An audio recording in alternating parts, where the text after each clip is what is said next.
Rentrée scolaire 2014, le planning des élèves trappistes ressemblait à ça. Septembre 2015, il pourrait être à nouveau transformé. C'est ce qu'envisage le comité de suivi des rythmes scolaires de la commune. Donc, si vous voulez, le scénario proposait une alternance d'horaire selon les écoles. Une école finissait à 15 h, le lendemain à 16 h 30, et comme ça on alternait, ils pouvaient utiliser les animateurs sur plusieurs écoles en fonction des soirs. Seulement ça pose énormément de problèmes par rapport à l'enseignement. Sur le plan scolaire, on ne souhaite pas que ce soit le périscolaire qui prime sur le scolaire, sur les temps d'enseignement des élèves. Donc c'est le scolaire qui doit passer avant tout. Cette solution permettrait de réduire le nombre d'animateurs assurant le périscolaire.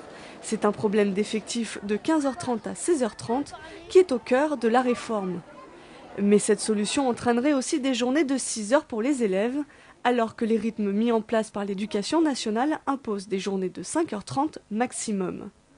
La ville de Trappes connaîtrait alors sa 3e réforme en 3 rentrées scolaires. Ce qui m'inquiète, c'est qu'on a mis un rythme, enfin on nous a imposé une modification de rythme. Bon, c'était national a priori, donc voilà, on l'encaisse un petit peu même si on ne le veut pas. Et ça se met en place de façon très très difficile l'an dernier. Finalement, on arrive à trouver un semi-équilibre cette année avec des journées qui se ressemblent toutes. C'était déjà pas mal en maternelle en tous les cas. Et là, on remet tout en l'air, on fait tout sauter parce que manque de personnel qualifié, manque de moyens, mais bon, on parle de moyens, on parle de finances, mais on parle pas beaucoup d'enfants dans l'histoire. Les enseignants mobilisés souhaitent rester aux horaires déjà en place. La mairie fixera définitivement les conditions de la réforme la semaine prochaine lors d'une dernière réunion et ne souhaite pas s'exprimer pour l'instant.